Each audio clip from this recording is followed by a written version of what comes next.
예, 남들이 체크하지 않는 시장의 포인트들 오늘 이 시간 짚어보도록 하겠습니다. 상승미소 이명록 경제 칼럼니스트와 함께합니다. 안녕하십니까? 예, 안녕하세요. 안녕하세요.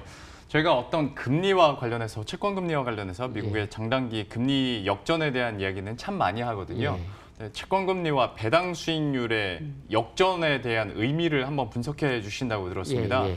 먼저 이게 어떤 개념인지부터 한번 설명을 하고 그 다음에 의미를 한번 살펴보도록 하죠. 네.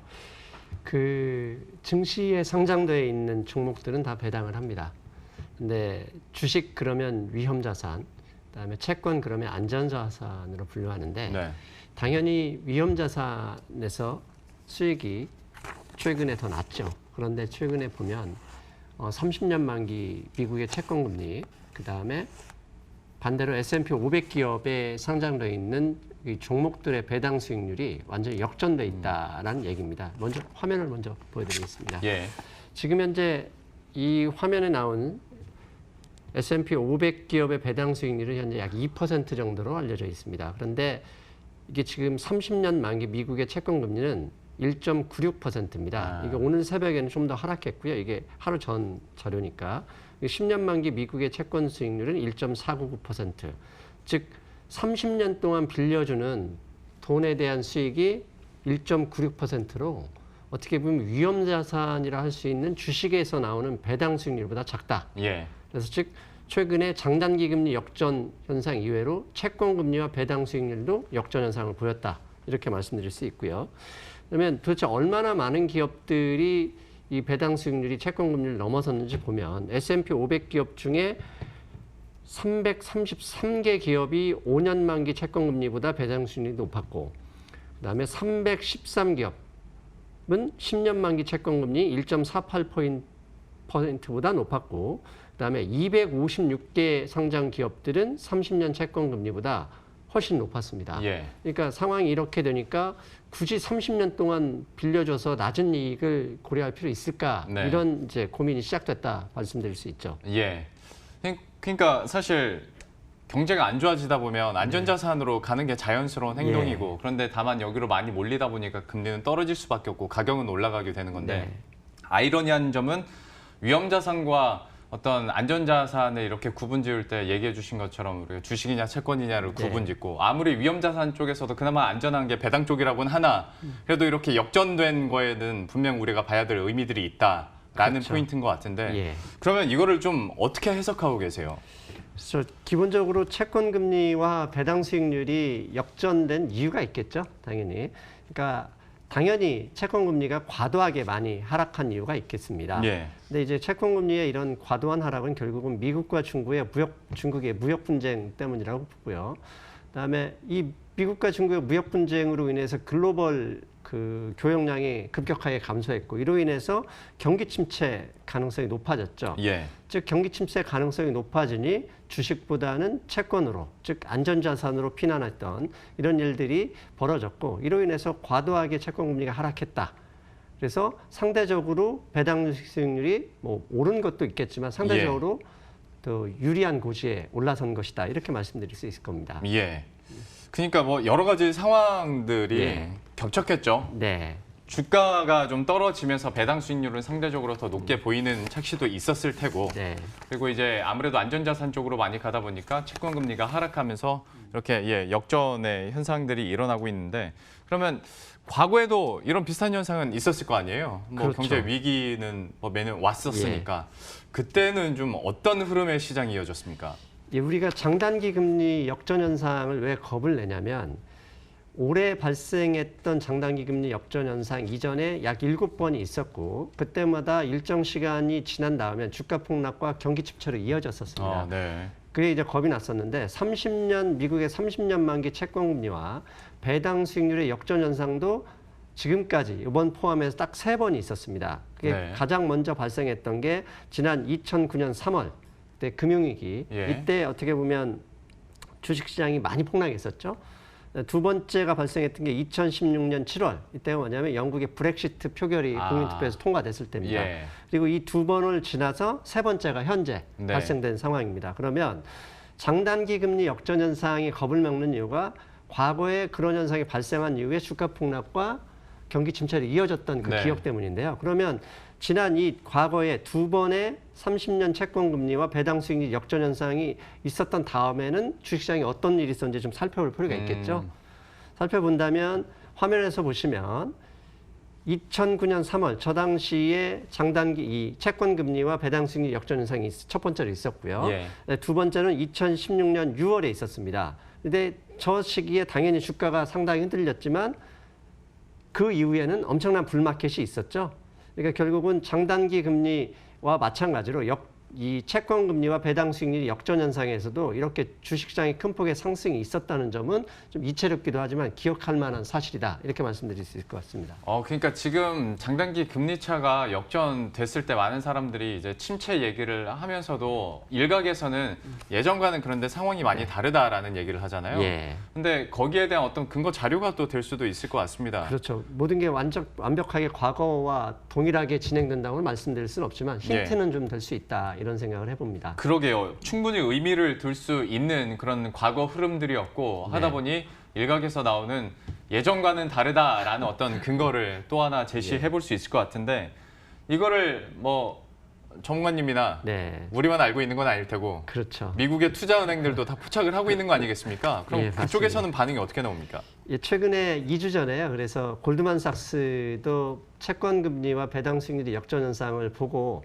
긴급 리포트를 하나 냈습니다. 네. 리포트를 낸 제목을 보면 배당, 고배당 주식들에 대한 어필 이래가지고 그 호소 아니면 뭐 유혹 이런 식으로 제목을 냈었는데요. 그때 나온 자료를 잠깐 보면 지금 골드만삭스가 인용한 자료는 이건 10년 만기 채권 금리 대 배당 수익률의 매력도를 보여주고 있는데요. 가운데 0이 결국은 배당 수익률과 채권 금리의 차이입니다. 이게 10년 만기입니다. 그런데 예. 지금 지난주에는 0.33포인트 배당 수익률이 높았다는 얘기입니다. 그러니까 즉 괜찮은 배당을 주는 회사들의 주식을 보유하는 게 채권금리 10년 동안 보유해서 기껏 1.4% 얻을 바에야 네. 고배당 주식들을 주목하자 이런 이야기를 했었고요. 그다음에 지금 보시는 그림은 이제 당시 골드만삭스 리포트에서 나왔던 그림인데 이게 무슨 냐면요. 40년 만에 고배당 주식들이 가장 낮은 밸류에이션으로 거래되고 있는 상황이 현재 수준이다. 네. 그래서 보면 지금 1980년대, 2000년 나스닥 버블이 붕괴됐을 때 그 시점하고 비슷한 수준으로 지금 주식이 거래되고 있는 거예요. 네. 즉 고배당 주식의 경우는 너무나 저가로 거래되고 있으니 예. 미국 기업, 특히 S&P 500 기업 중에서 좀 배당률이 높은 주식들은 이제는 매수할 타이밍이 아니겠느냐라고 골드만삭스도 얘기를 했던 거죠. 저 표 보고 있으면 제가 앞에서 얘기했었던 그러니까 주가가 좀 많이 떨어져서 배당 수익률이 더 높아 보이는 착시도 저기서는 어느 정도 설명은 될 것 같은데 예. 대신 많이 떨어졌으니 밸류에이션 매력도 높아지고 굳이 뭐 30년, 40년 채권에 묶여 있느니 그렇죠. 지금으로서는 주식시장에서 고배당주에 투자하는 게 낫다라는 걸 미국 투자은행에서 얘기를 하고 있는 건데 예. 배당주에 대한 매력이나 지금으로서 매수 가능하다라는 의견은 국내 증시에서도 많이 나옵니다. 예, 맞습니다. 저도 전문가와 방송을 이렇게 여러 개 하다 보면 배당주는 꼭 하나씩 추천하고 가거든요. 국내 상황은 어떤지도 좀 궁금해서요.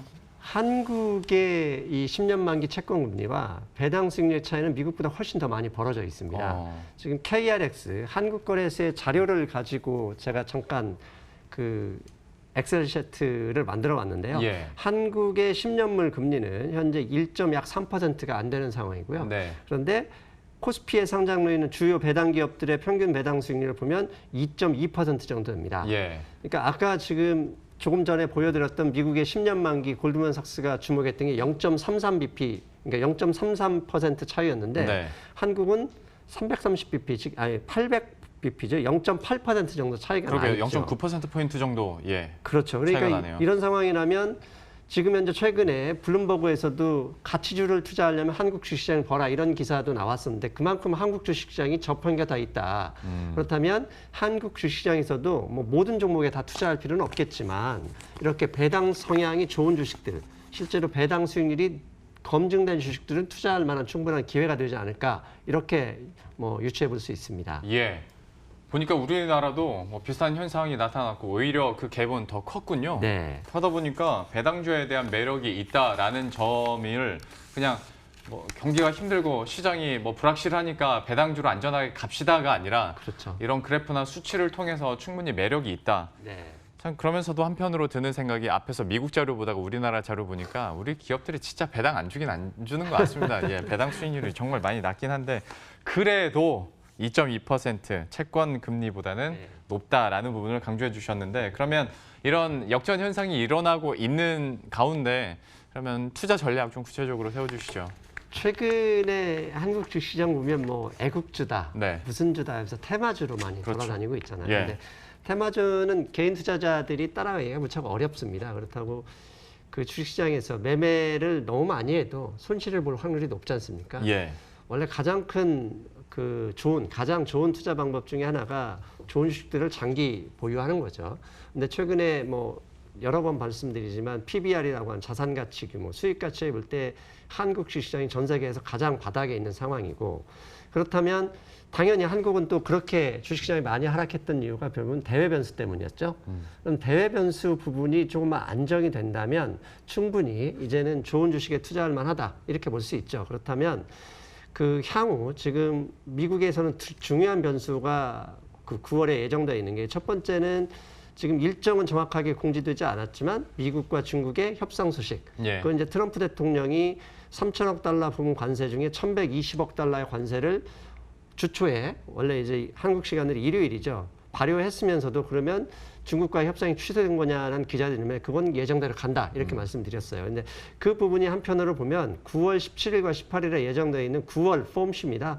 금융통화위원회 한국은행의 금융통화위원회 격인 FOMC인데 트럼프 대통령이 결국은 관세를 발효하고 그러면서 협상을 취소하지 않은 것은 강원 전망을 약간 같이 하고 있다고 봐야 되거든요. 네. 그러면은 결국은 9월 17일과 18일에 있을 FOMC에서 금리 인하를 강하게 좀 압박하고 싶어하는 마음도 있고 예. 한편으로는 또 주식시장이 또 흔들리면 그 비난과 욕이 트럼프 대통령으로 날아오고 있는 상황이거든요. 그걸 좀 어떻게 보면 중간에 줄타기 하고 있는 상황이라고 본다면 예. 우리 투자자들도 이제는 극단적인 채권금리 부분이 아니라 예. 채권금리, 채권 안전자산 선호도가 아니라 이제는 주식시장에 대한 특히 배당률이 높은 주식들 그 얘기는 또 안정적인 회사, 수익이 검증되어 있는 회사들이라는 얘기거든요. 예. 그런 부분에 대해서 포지션 변화를 좀 고민할 시기가 됐을 수도 있다. 그래서 지금은 이제부터는 그 포지션 변화가 된다면 안전자산이 오히려 채권이 아니라 일정 수익이 나는 주식시장일 수도 있는 점, 그 점은 좀 명심해야 될 것 같고요. 그에 대한 핵심 변수는 결국은 17일과 18일에 있을 미국의 FOMC. 이전에 트럼프 대통령이 강하게 또 파월 의장을 압박해서 금리 인하를 노리는 그런 변수가 있을 수도 있으니 그 점은 네. 좀 봐야 될 것 같습니다. 예.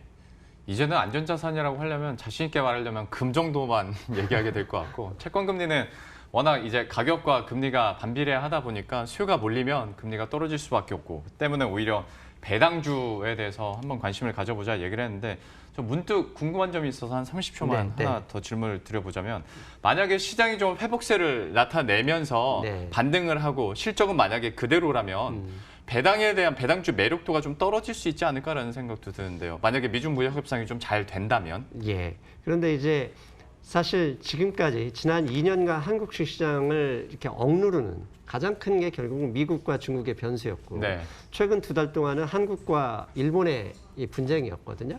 근데 그렇다면 사실 상승할 때는 이런 배당 수익률보다는 이 대외 여건 부분을 더 많이 이렇게 그렇죠. 반영될 거라고 보고요. 만약에 그게 아니더라도 현재 수준에서는 배당주는 고배당 주식들을 매수하게 된다면 뭐 채권금리보다 높은 수익, 그 다음에 반등하게 될 때는 더 많은 수익을 이렇게 밸류에이션 매력이 또 있으니까. 그렇죠. 예. 그런 부분을 충분히 고려할 만한 시점이 아닐까 이런 생각을 하고 있습니다. 예. 참 비슷한 맥락이지만 다른 근거를 통해서 지금 시장 읽어드리고 또 투자 전략 세워봤습니다. 오늘 고 배당주에 대한 이야기를 함께 나눠봤고요. 상승미소 이명록 경제 칼럼니스트와 함께했습니다. 고맙습니다. 네, 감사합니다.